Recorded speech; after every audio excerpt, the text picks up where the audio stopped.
The Ghost Lemurs of Madagascar. By William S. Burroughs. For millennia, they existed with little to fear. But time is no longer on their side. The first name of the libertarian pirate Captain Mission, or Mission, is lost to history. All that we know of Mission comes from the book, A General History of the Most Notorious Pirates, published in London in 1724 and written by one Captain Charles Johnson, although one historian attributes this to Defoe. The memoirs of Mission, handwritten in French, were saved by a member of the crew who survived Mission's last ship, and after passing through several hands they were translated by Johnson and included in his book. Mission came from a wealthy provincial family and studied humanity, logic, and mathematics at the University of Angers in the late 17th century. His first commission was a French man-of-war called the Victoria, mounting 30 guns and commanded by a distant cousin. They sailed first to Naples, and Mission traveled to Rome, where he met a young priest named Signor Caraccioli. While Mission was making his confession, he was surprised to discover the young priest shared his own disgust for the hypocrisy of earthly power, temporal and spiritual. Caraccioli threw off his frock and signed on to the Victoria. The frigate engaged and defeated 2 Algerian vessels, Caraccioli receiving a thigh wound. Other engagements were successful. The Victoria crossed the Atlantic, and off Martinique in the Caribbean they were set upon by the English Winchelsea, commanded by Captain Opium Jones. The Fur's broadside killed the captain, second captain, and 3 lieutenants, whereupon Mission commanded the men, Caraccioli at his side, and they repulsed the English. Mission was named captain by the whole crew, and for their pirate flag they raised a white ensign with Liberty painted on it. After many other adventures on the Guinea coast and West Africa, joined now by a captured English ship and crew, they helped the Queen of Joanna wage war on the neighboring island of Mohi, both islands lying between Mozambique and the Great Red Island, Madagascar. They took a Portuguese ship and decided to settle down permanently on Madagascar. Here, around 1700 AD, on a remote harbour at the north end of the island, Mission built 2 great octagonal forts, and with his band of several hundred French and English pirates, renegade seamen, and freed slaves, he established the free colony of Libertatia. Together with his lieutenant Caraccioli and the converted English pirate Captain Thomas Tay, Mission formulated a set of articles by which the settlement might live in peaceful democracy. These articles were remarkably like the ideas of Rousseau and the French and American revolutions of the late 18th century and preceded them by more than 60 years. There would be no capital punishment, no slavery, no imprisonment for debt, and no interference with religion or sexuality. Signor Caraccioli divided the men into groups of 10, called states, and the position of Lord Conservator was established, as well as an annual plenary meeting. This first meeting lasted 10 days. Tay was made Admiral, Caraccioli Secretary of State, and Mission became His Supreme Excellence the Lord Conservator. On a cruise off southern Madagascar, Captain Tay and some English sailors he had recruited were marooned when they drank rum punch too late on the last night, as the tide rose and carried the noble Victoria out to sea, where she cracked up on the rocks. The crew was lost, and Tay pitched a makeshift camp where he would wait to be rescued. The word lemur means ghost in the native language. There were taboos against killing them, and Mission had imposed an article that prohibited the killing of ghosts, on penalty of expulsion from the settlement. If any crime deserved the death penalty, also prohibited under the articles, then this was that crime. He was seeking a different lemur species, described by a native informant as much bigger, like a calf or a little cow. Where are the big ghosts? The native gestured vaguely inland. You must be careful of the evil lizard that changes its colors. If you fall under its spell, you too will change colors. You too will turn black with anger and green with fear and red with sex. Well, what is so wrong about that? In a year you will die. The colors will devour your skin and flesh. You were talking about a big ghost. Bigger than a goat. Where are they? When you hear Chebuhaka, Man in the trees, then big one not there. Her cannot be where noise is. Her?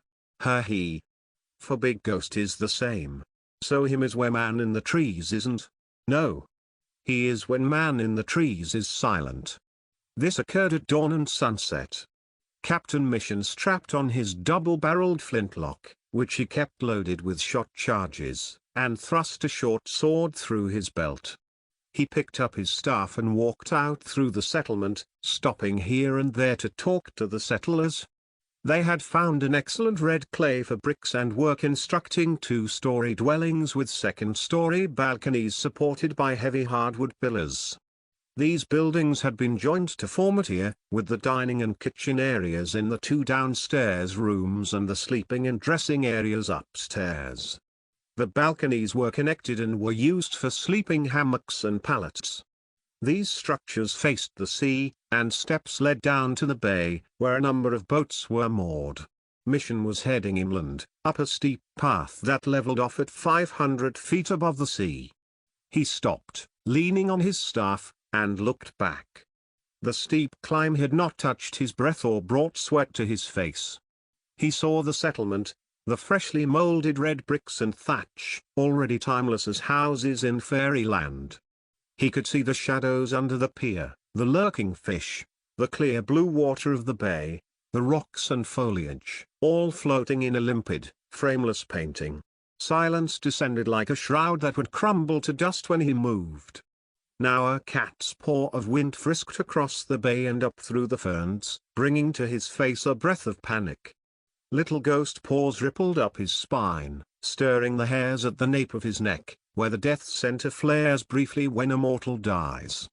Captain Mission did not fear panic, the sudden, intolerable knowing that everything is alive. He was himself an emissary of panic, of the knowledge that man fears above all else, the truth of his origin. It's so close. Just wipe away the words and look. He moved through giant ferns and creepers in green shade without need of his cutlass and stopped on the edge of a clearing. A moment of arrested motion, then a bush, a stone, a log moved as a tribe of ring-tailed cat lemurs appeared, parading back and forth around one another, tails quivering above their heads. Then whisk. They were gone, drawing the space where they had been away with them. In the distance, he could hear the cries of the sifaka lemur the natives called chebahaka, man in the trees. With a quick motion, he caught a grasshopper and knelt by a moss-covered log. A tiny face with round eyes and large, trembling ears peered at him nervously. He held out the grasshopper, and the little mouse lemur fell upon it with chirping squeaks of delight, holding it in his tiny paws and nibbling quickly with his tiny needle teeth. Mission moved toward the sound, which was louder and louder. The chebahakas saw him and let out a concerted shriek that pierced his eardrums. Suddenly the sound stopped, with an impact that threw him to the ground. He lay for some minutes in a half-faint, watching the grey shapes swing away through the trees. Slowly he rose to his feet, leaning on his staff. Before him stood an ancient stone structure, overgrown with creepers and green with moss. He stepped through an archway, stone slabs under his feet. A large snake, of a glistening bright green, glided down the steps leading to a basement room. Cautiously he descended to an underground room. At the far end, an arch opened to admit the afternoon light, and he could see the stone walls and ceiling. At the end of the room was an animal that looked like a small gorilla or a chimpanzee. This surprised him, since he had been told there were no true monkeys on the island. The creature was motionless and black, as if formed out of darkness. He saw also a large pig creature of a light pink color, lolling on its side against the wall to his right. Then, directly in front of him, he saw an animal that looked at first like a small deer. The animal came to his outstretched hand, and he saw that it had no horns. Its snout was long, and he glimpsed sharp teeth shaped like little scimitars. Their long, thin legs ended in cable-like fingers. The ears were large, flaring forward. The eyes, limpid amber in which the pupil floated like a glittering jewel, changing color with shifts of the light, obsidian, emerald, ruby, opal, amethyst, diamond. Slowly the animal raised one paw and touched his face, stirring memories of the ancient betrayal. Tears streaming down his face, he stroked the animal's head. He knew he must get back to the settlement before dark. There is always something a man must do in time. For the dear ghost there was no time. Faster and faster downhill, tearing his clothing on rocks and thorny vines. By dusk he was back at the settlement. He knew at once that he was too late, that something was horribly wrong. No one would meet his eye. Then he saw Bradley Martin, standing over a dying lemur. Mission could see that the lemur had been shot through the body. He felt a concentration of rage, like a hot red wave, but there was no reciprocal anger in Martin. Why? Mission choked out. Stole my mango, Martin muttered indifferently. Mission's hand flew to the butt of his pistol. Martin laughed. You would violate your own article, Captain? No. But I will remind you of Article 23, if two parties have a disagreement that cannot be settled, then the rule of the duel is applicable. But I have the right to refuse your challenge, and I do. Martin was an indifferent swordsman and a poor pistol shot. Then you must leave Libertatia, this very night, before the sun shall set. You have no more than an hour. Without a word, Martin turned away and walked off in the direction of his dwelling. Mission covered the dead lemur with a tarpaulin, intending to take the body into the jungle and bury it the following morning. In his quarters, Mission was suddenly overcome by a paralyzing fatigue. He knew that he should follow Martin and settle the matter, but, as Martin had said, his own articles.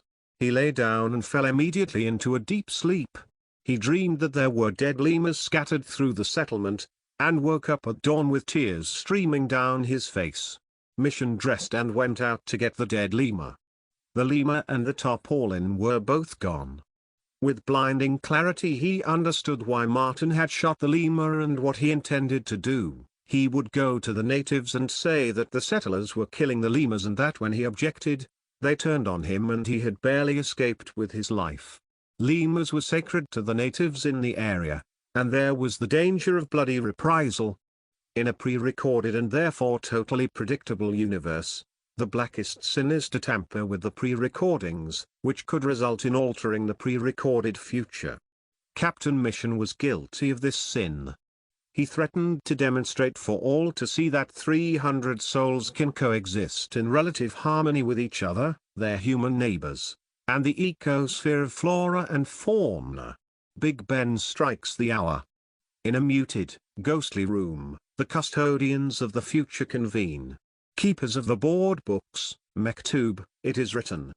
And they don't want it changed. If 300 men, then 3,000, 30,000. It could spread everywhere. It must be stopped now. Our man Martin is on target. He is quite reliable.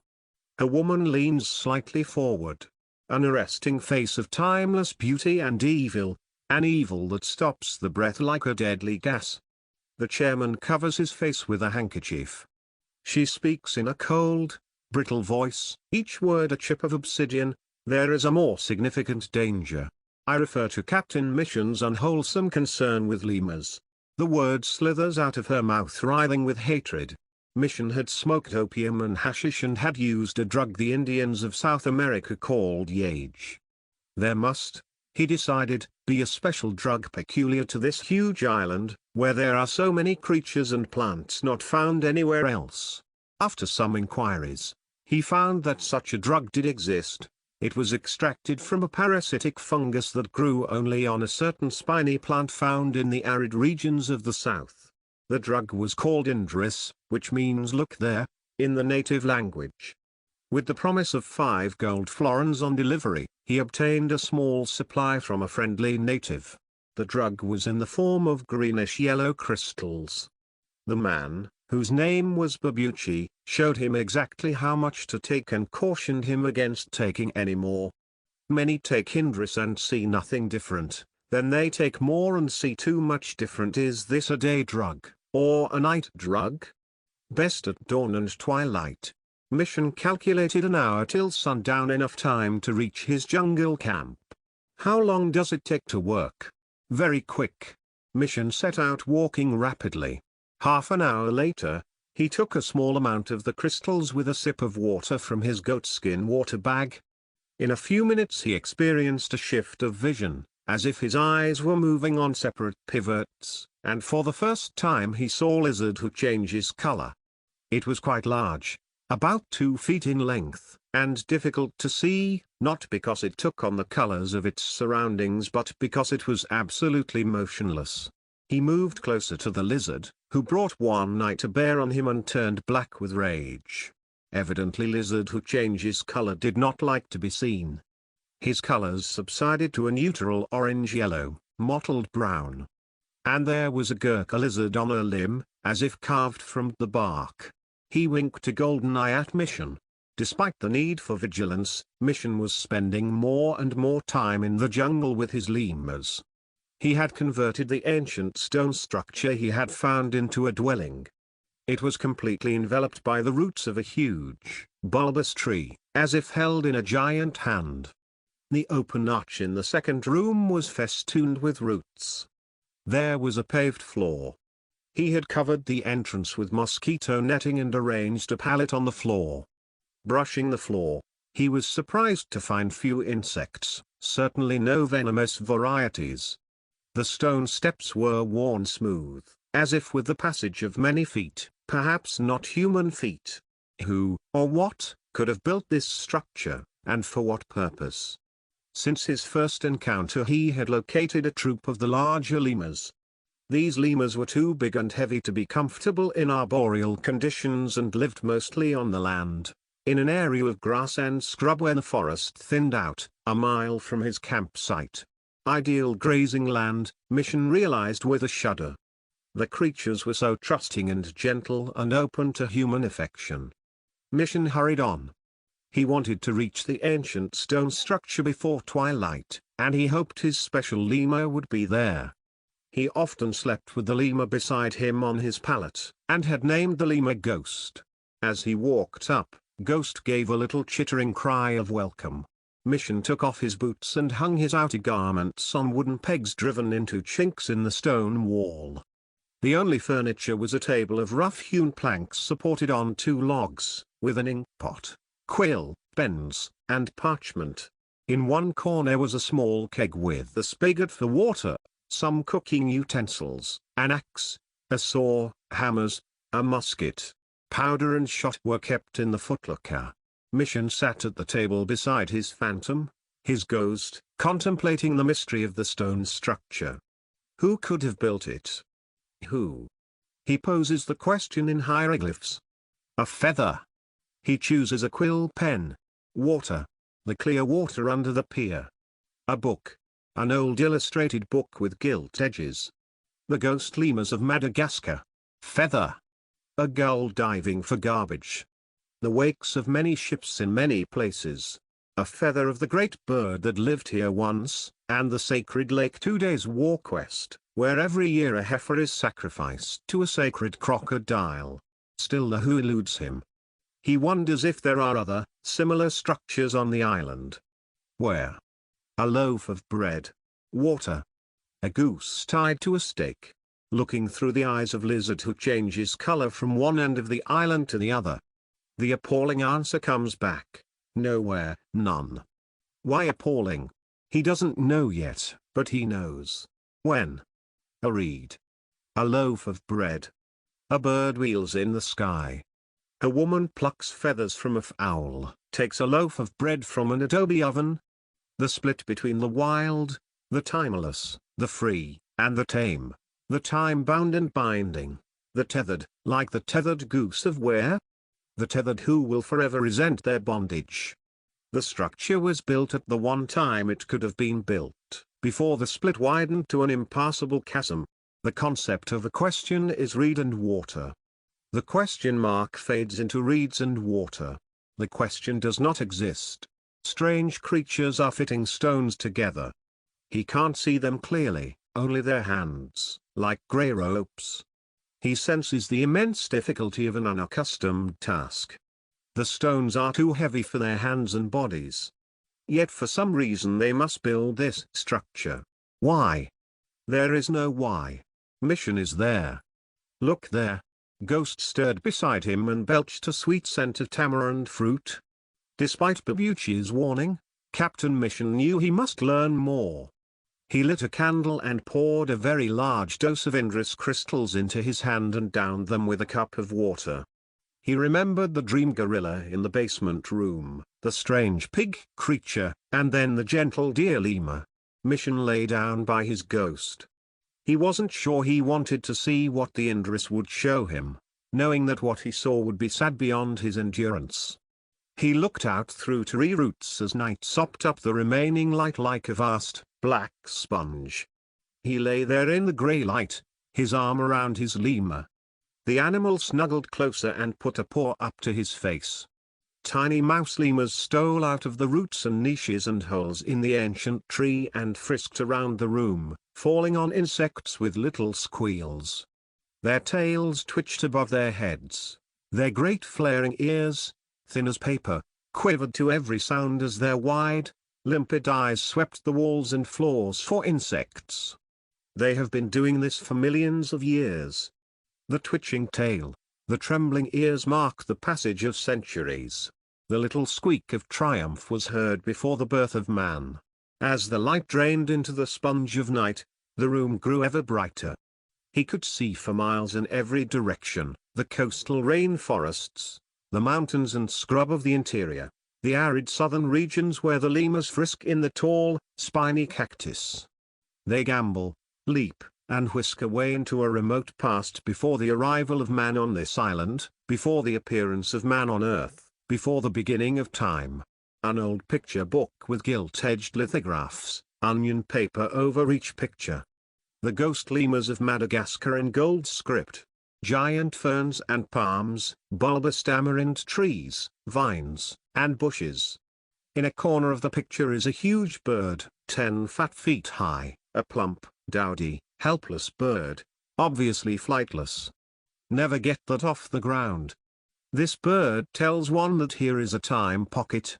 There can be no predators in this forest, no large cats. In the middle of the picture is a ring-tailed lemur on a branch looking straight out at the viewer. Now more lemurs appear, like a picture puzzle. The lemur people are older than Homo sapien, much older. They date back 60 million years to the time when Madagascar split off from the mainland of Africa. They might be called psychic amphibians, that is, visible only for short periods when they assume a solid form to breathe, but some of them can remain in the invisible state for years at a time. Their way of thinking and feeling is basically different from ours, not oriented toward time and sequence and causality. They find these concepts repugnant and difficult to understand. One might think that a species that leaves no fossil record is gone forever, but big picture, the history of life on Earth, is there for anyone to read. Mountain land masses and jungles glide past, some slowing, some accelerating, vast rivers of land on the move or stagnating in wide deltas, whirlpools of land like saws splitting off islands, a great fissure, the land masses rubbing against each other, then splitting, flying apart faster and faster, slowing down to the Great Red Island, with its deserts and rainforests, scrub mountains and lakes, its unique animals and plants and the absence of predators or venomous reptiles. A vast sanctuary for the lemurs and for the delicate spirits that breathe through them, the glint in the jeweled eyes of a tree frog. Above the wild time of moving lands, whole continents gliding past each other, gathering silent speed like trains, and any enterprising young man could get a few acres on the move and join up with other folks. Going our way? There were accidents aplenty, volcanoes and earthquakes of every magnitude, plugs of molten rock suddenly thrown into the air, and vast, steaming sump holes and boiling lakes. When attached to Africa, Madagascar was the ultimate landmass, sticking out like a disorderly tumor cut by a rift of future contours, a long rift like a vast indentation, like the cleft that divides the human body. The rift is a mile across in places, and in others narrows down to a few hundred feet. It is an area of explosive change and contrast, swept by violent electrical storms, incredibly fertile and yet barren. The first people of the rift were a race apart, frenzied entrepreneurs. These prices is too good to last, folks. An ominous tremor shakes the bargaining table. The people of the cleft, formulated by chaos and accelerated time, flash through 60 million years to the split. Which side are you on? Too late to change now. Separated by a curtain of fire. Like a vast, festive ship launched by fireworks, the great red island moved majestically out to sea, leaving a gaping wound in the Earth's side, bleeding lava and spurting noxious gases. It has lain moored in enchanted calm for 60 million years. Time is a human affliction. Not a human invention but a prison. So what is the meaning of 60 million years without time? And what does time mean to foraging lemurs? No predators here, not much to fear. They have opposing thumbs but do not fashion tools. They have no need for tools.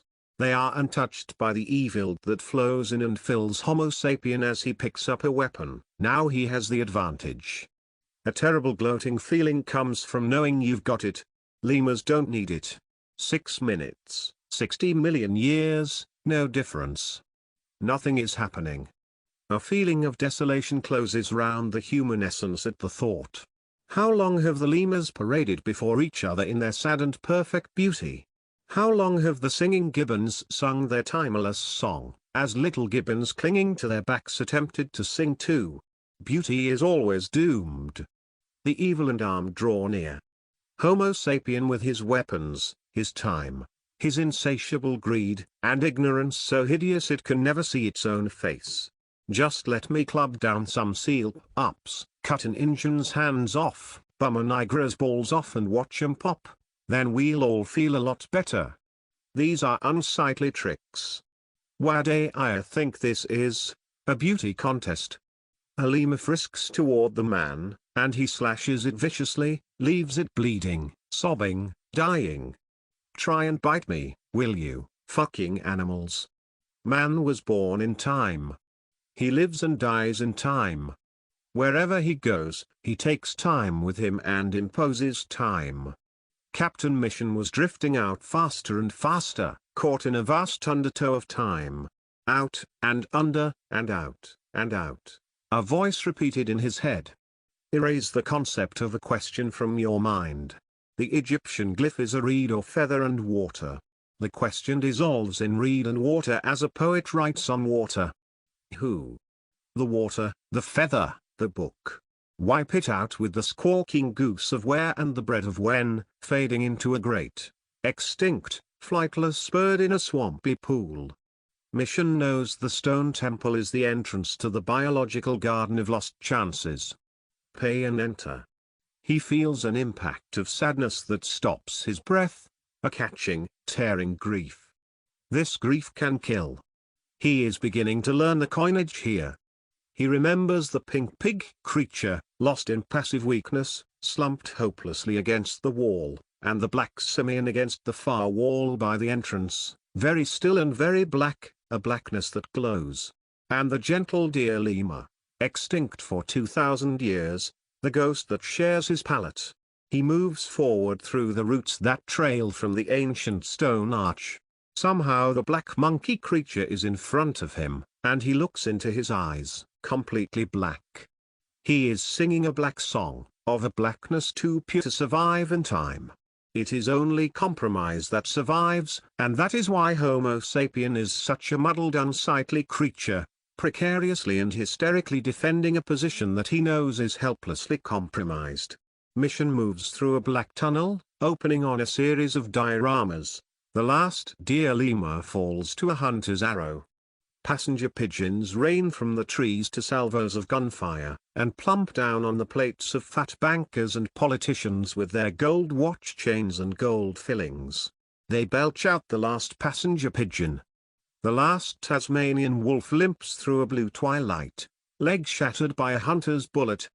And the Armosts, the might have beens, who had one chance in a billion and lost. Seeing the planet as an organism, it is obvious who the enemies of the planet are. Their name is legend. They dominate and populate the planet, the deceived and the deceivers who are themselves deceived. Did Homo sapien think other animals were there just for him to eat? Apparently. Bulldozers are destroying the rainforests, the cowering lemurs and the flying foxes, the singing close gibbons, who produce the most beautiful and variegated music of any land animal, and the gliding colugo lemurs, who are helpless on the ground. All going to make way for more and more devalued human stock, with less and less of the wild spark, the priceless ingredient, energy into matter. A vast mudslide of soulless sludge. Doom and sadness hangs with the grey mist in these damp cages. It's there in every face, and any kid cracks up and starts screaming I can't stand it will get slapped by John Wayne. It's Zoo City here. Strange dream animals roam the ghost midways and sideshows. Margams slinks into the White Cat Bar. Seen any black cats lately? Not lately, Whitey. They all got bleached out like you, got the light inside, you might say, and they lit up with a pure white flame. Wasn't nothing I could do to prevent it. Margaras turns up the silvery light, the silvery white light, searing moonlight flooding in shredding flesh to silver film flakes. Let go and let it happen. Let yourself flake on out like snow. It's all raining down behind you, all your past life breaking loose and raining down in chunks of malevolence and joy and fear and the pure killing purpose. Little scenes like soap bubbles bursting in air. Whose flag was still where? Everything is fading, falling to pieces behind you as you move and now ahead of you as well. Where? Who are you? Who were you? Why? It has no reality, it leaves nothing behind save the observer. Observe the observer observed. As Indris can give eyes to see another reality, it can also, in the hands of a skilled sorcerer, impose tunnel vision in his native victims. A man appeared and said they were bad people and had to be killed, while Captain T waited at his lonely, distant cove. In the dead of night 2 huge bands of Malagasy natives swept down upon Libertatia and wiped out the colony. Lieutenant Caraxioli died in this attack, and Mission escaped with only 45 men and 2 sloops. In time he found his way to Captain T's remote harbor, and the 2 men decided to retire to America, where they were both unknown. In a great storm off Cape Infants, Captain Mission's sloop was lost beneath the waves.